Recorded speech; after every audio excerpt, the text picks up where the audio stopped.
ശബരിമല സ്വർണ്ണക്കൊള്ളയിൽ അന്താരാഷ്ട്ര വിഗ്രഹക്കടത്ത് സംഘത്തിന്റെ ബന്ധത്തെക്കുറിച്ച് വെളിപ്പെടുത്തൽ നടത്തിയ രമേശ് ചെന്നിത്തലയുടെ മൊഴി പ്രത്യേക അന്വേഷണ സംഘം ഇന്ന് രേഖപ്പെടുത്തും. നേരത്തെ 2 തവണ മൊഴിയെടുക്കാൻ തീരുമാനിച്ചെങ്കിലും പിന്നീട് അത് മാറ്റിവെക്കുകയായിരുന്നു.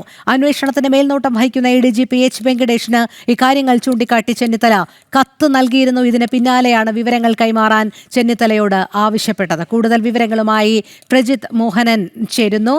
ശബരിമല സ്വർണ്ണക്കൊള്ളയിലുള്ള അന്താരാഷ്ട്ര വിഗ്രഹക്കടത്തുമായി ബന്ധപ്പെട്ട് രമേശ് ചെന്നിത്തല ഇന്ന് മൊഴി നൽകും എന്നാണ് മനസ്സിലാക്കാൻ കഴിയുന്നത്. മറ്റു വിവരങ്ങൾ എങ്ങനെയാണ് പ്രജിത്ത്? കാരണം ഇതിലൊരു വലിയ മാഫിയ തന്നെയുണ്ട്. അന്താരാഷ്ട്ര തലത്തിലാണ് ഈ ഗൂഢാലോചന നടന്നിരിക്കുന്നത്.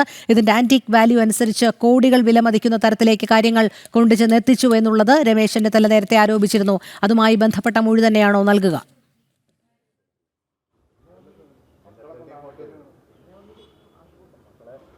രോഹിണി, അങ്ങനെ തന്നെയാണ്. ഈ ശബരിമല സ്വർണ്ണക്കവർച്ചയിൽ ആദ്യം അന്താരാഷ്ട്ര സംഘങ്ങളുടെ പങ്ക് സംശയിച്ചത് ഹൈക്കോടതിയാണ്. കാരണം അന്താരാഷ്ട്ര വിഗ്രഹക്കടത്ത് സംഘങ്ങളുടെ ഒരു രീതി, അവരുടെ ഒരു പ്രവർത്തന രീതിക്ക് ഈ ശബരിമലയിലെ സ്വർണ്ണക്കടത്തുമായി ബന്ധപ്പെട്ട് സാമ്യമുണ്ട് എന്നുള്ളതായിരുന്നു കോടതിയുടെ നിരീക്ഷണം. പിന്നീട് ശബരിമലയിലെ മുൻ ദേവസ്വം ബോർഡ് പ്രസിഡന്റുമാരിലേക്കും ഉണ്ണികൃഷ്ണൻ പോറ്റിയിലുമൊക്കെയുള്ള അന്വേഷണം ഇപ്പോൾ പുരോഗമിച്ചുകൊണ്ടിരിക്കുകയാണ്. അതിനിടയിലാണ് മുൻ പ്രതിപക്ഷ നേതാവും കേരളത്തിൻ്റെ മുൻ ആഭ്യന്തര മന്ത്രിയുമായിരുന്ന രമേശ് ചെന്നിത്തല, കോൺഗ്രസിൻ്റെ പ്രവർത്തക സമിതി അംഗം കൂടിയായിട്ടുള്ള രമേശ് ചെന്നിത്തല ഇത്തരമൊരു വെളിപ്പെടുത്തലുമായി രംഗത്ത് വന്നത്. അദ്ദേഹം പറഞ്ഞത് ഒരു വ്യവസായിയിൽ നിന്ന് തനിക്ക് ചില വിവരങ്ങൾ ലഭ്യമായിരുന്നു. അത് താൻ പിന്നീട് പരിശോധിച്ച് ഉറപ്പിക്കുകയും ചെയ്തു. ആ വിഷയങ്ങൾ ചൂണ്ടിക്കാട്ടിയാണ് അദ്ദേഹം SITക്ക് കത്ത് നൽകിയത്. അദ്ദേഹം അതിൽ പറയുന്നത്, ഒന്ന്, 500 കോടിയുടെ ഇടപാട് ഈ ശബരിമലയിലെ സ്വർണ്ണക്കടത്തുമായി ബന്ധപ്പെട്ട് നടന്നിട്ടുണ്ട്. ഈ സ്വർണം അതിൽ ചില വ്യവസായികളടക്കമുള്ളവർ ഉൾപ്പെട്ടിട്ടുണ്ട് എന്നുള്ളതാണ് തനിക്ക് ഇങ്ങനെ മറ്റൊരു വ്യവസായിയിൽ നിന്ന് ലഭിച്ച വിവരം എന്നുള്ളതാണ്. അതിൽ അന്താരാഷ്ട്ര വസ്തുക്കടത്ത് വിഗ്രഹക്കടത്ത് സംഘങ്ങൾക്കൊക്കെ അതിൽ പങ്കുണ്ട് എന്നുള്ളതും അദ്ദേഹം ആ കത്തിൽ ചൂണ്ടിക്കാട്ടുന്നു. ഇങ്ങനെ വിശദമായി എന്തൊക്കെ ആരോപണങ്ങൾ തനിക്ക് പറയാനുണ്ട്, താൻ അറിഞ്ഞ കാര്യങ്ങൾ എന്തൊക്കെയാണ് എന്നുള്ളതെല്ലാം അദ്ദേഹം നേരത്തെ ഈ അന്വേഷണ സംഘത്തിൻ്റെ മേധാവിയായിട്ടുള്ള ADGP H. വെങ്കടേഷിന് നൽകിയിട്ടുള്ള കത്തിൽ പറയുന്നുണ്ടായിരുന്നു. അതോടൊപ്പം തന്നെ സംരക്ഷണം അടക്കമുള്ള കാര്യങ്ങൾ, അല്ലെങ്കിൽ പുറത്തു വന്ന് പറയാൻ കഴിയില്ല, പക്ഷേ അന്വേഷണ സംഘത്തോട് ഈ വിവരങ്ങൾ വെളിപ്പെടുത്താൻ ഈ വ്യവസായിയെ ഈ അന്വേഷണവുമായി സഹകരിപ്പിക്കാനും താൻ തയ്യാറാണ് എന്നുള്ള കാര്യവും അദ്ദേഹം വ്യക്തമാക്കിയിരുന്നു. അതോടൊപ്പമാണ് ഈ പറയുന്ന ആരോപണങ്ങളിൽ താൻ 100% ഉറച്ചു നിൽക്കുന്നു.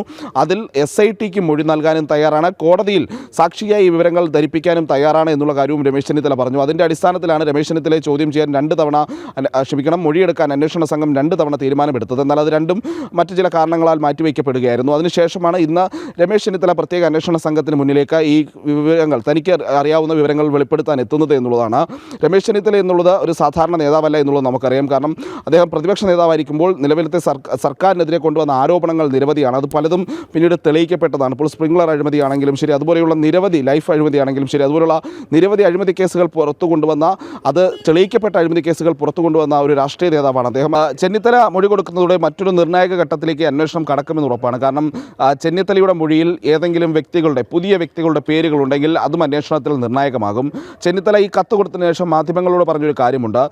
കൂടുതൽ അന്വേഷണം നടന്നാൽ സംസ്ഥാനത്തെ മുൻ മന്ത്രിമാരടക്കമുള്ളവർ, അല്ലെങ്കിൽ ദേവസ്വം മന്ത്രിമാരടക്കമുള്ളവർ ഈ കാര്യത്തിൽ കൂടുതൽ വിയർക്കുന്ന സാഹചര്യം ഉണ്ടാകുമെന്നുള്ള സ്റ്റേറ്റ്മെൻറ്റും അദ്ദേഹത്തിൻ്റെ ഭാഗത്ത് നിന്നു. അപ്പോൾ സ്വാഭാവികമായും കൂടുതൽ രാഷ്ട്രീയ നേതൃത്വത്തിലേക്ക് അന്വേഷണം പോകും. അപ്പോൾ അന്വേഷണ സംഘത്തിൽ ഈ പറയുന്ന രീതിയിൽ ഇപ്പോഴത്തെ ഗൂഢാലോചന നടത്തിയിട്ടുള്ള ആളുകൾക്ക് പുറമെ ഇതിൽ കൂടുതൽ ഗൂഢാലോചന നടന്നിട്ടുണ്ട് എന്നുള്ള കാര്യവും ചെന്നിത്തല പുറത്തു പറഞ്ഞ കാര്യങ്ങൾ ഈ കത്തിൽ ഉണ്ട് എന്നുള്ള വിവരങ്ങൾ, പുറത്തു വന്ന വിവരങ്ങൾ വെച്ച് നോക്കുമ്പോൾ അതിൽ രാജ്യാന്തര തലത്തിൽ തന്നെ വലിയൊരു ഗൂഢാലോചന നടന്നിട്ടുണ്ട്. അതിന് കേരളത്തിലുള്ള വളരെ പ്രമുഖരായ വ്യക്തികളും പങ്കെടുത്തിട്ട് എന്നുള്ളത് പ്രാഥമികമായി തന്നെ നമുക്ക് വ്യക്തമാകുന്ന കാര്യമാണ്. അപ്പോൾ സ്വാഭാവികമായും ചെന്നിത്തല നൽകുന്ന മൊഴി, ചെന്നിത്തലയിൽ നിന്ന് അന്വേഷണ സംഘത്തിന് ഈ വ്യവസായിയുടെ പേര് കിട്ടുമ്പോൾ ആ വ്യവസായി നൽകുന്ന മൊഴി, അതോടൊപ്പം ഈ 2 മൊഴികളും വളരെ നിർണായകമാകും. ആ മൊഴികളിൽ പറയുന്ന പേരുകളിലേക്ക്, വ്യവസായികളിലേക്ക്, രാഷ്ട്രീയ നേതാക്കളുണ്ടെങ്കിൽ അവരിലേക്കുമൊക്കെ അന്വേഷണം പോകുമ്പോൾ ഇപ്പോൾ CPM നേരിടുന്നതിലും വലിയ പ്രതിസന്ധിയിലേക്ക് CPM പോകുമെന്ന് ഉറപ്പാണ്. കാരണം ഇതുവരെ അറസ്റ്റിലായവരെല്ലാം CPM നേതാക്കളോ CPM നേതാക്കളുമായി അടുത്ത ബന്ധമുള്ള ആളുകളോ ആണ് എന്നുള്ളത് നമ്മൾ മനസ്സിലാക്കേണ്ടതുണ്ട്. ആ സാഹചര്യത്തിൽ കൂടുതൽ CPMമായി ബന്ധപ്പെട്ട, ഭരിക്കുന്ന സർക്കാരുമായി ബന്ധപ്പെട്ട ആളുകൾ ഈ കേസിലേക്ക്, ഈ അന്വേഷണ പരിധിയിലേക്ക് വരാൻ കൂടി രമേശ് ചെന്നിത്തലയുടെ മൊഴിയും അതിനുശേഷമുണ്ടാകുന്ന മറ്റു ഒരു രമേശ് ചെന്നിത്തല തനിക്കറിയാം വിവരങ്ങൾ എന്ന് പറയുന്ന ആ വ്യവസായിയുടെ മൊഴിയും കൂടി വരുമ്പോൾ ഉണ്ടാകുമെന്നുള്ളതാണ്. അതോടൊപ്പം വളരെ നിർണായകമായിട്ടുള്ളൊരു കാര്യം, അന്വേഷണ സംഘം ഇപ്പോൾ കണ്ടെടുത്തിരിക്കുന്ന തൊണ്ടി മുതലുണ്ട്. ഗോവർദ്ധൻ്റെ ജ്വല്ലറിയിൽ നിന്ന് കണ്ടെടുത്തിരിക്കുന്ന തൊണ്ടി മുതലുണ്ട്.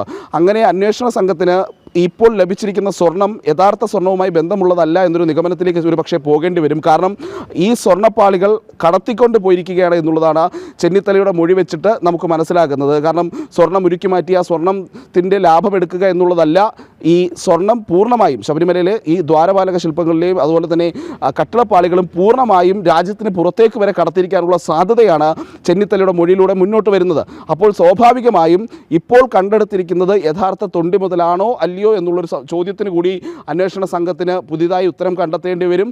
അപ്പോൾ ഏറ്റവും പ്രധാനപ്പെട്ട ചോദ്യം, ഈ സ്വർണം നമ്മൾ ആദ്യഘട്ടത്തിൽ ഇതിൽ നമ്മൾ കൃത്യമായി പറഞ്ഞിരുന്നൊരു കാര്യമുണ്ട് രോഹിണി. അതായത് ഈ ശബരിമലയിലെ സ്വർണ്ണപ്പാളികൾക്ക് അതിന് മറ്റൊരു തരത്തിലുള്ള മൂല്യമുണ്ട്. അതിൻ്റെ സ്വർണത്തിൻ്റെ അളവിനോ അല്ലെങ്കിൽ അതിൻ്റെ തൂക്കത്തിനോ വരുന്ന മൂല്യം മാത്രമല്ല, അതിൻ്റെ വിലയുടെ മൂല്യം മാത്രമല്ല, അത് അയ്യപ്പൻ്റെ മുൻപിൽ കാലങ്ങളായി ഇരുന്നൊരു വസ്തുവാണ്, അല്ലെങ്കിൽ ഇരുന്ന സ്വർണ്ണപ്പാളികളാണ്. അപ്പോൾ സ്വാഭാവികമായും ഭക്തർക്ക് അതിൽ വിശ്വാസപരമായിട്ടുള്ളൊരു മൂല്യം കൂടി കാണാൻ കഴിയും. അതൊക്കെ സ്വന്തമാക്കാൻ ആഗ്രഹിക്കുന്ന അയ്യൻ്റെ മുൻപിലിരുന്ന ഒരു സ്വത്ത് അതൊരു പുരാവസ്തു കൂടിയായി കണക്കാക്കും. ഒപ്പം തന്നെ ഒരു ഈശ്വരീയമായിട്ടുള്ള അല്ലെങ്കിൽ ദൈവികമായിട്ടുള്ള ഒരു വാല്യൂ കൂടി, ഒരു മൂല്യം കൂടി കണക്കാക്കുന്ന ആളുകളുണ്ടാകാം, കോടീശ്വരന്മാരുണ്ടാകാം.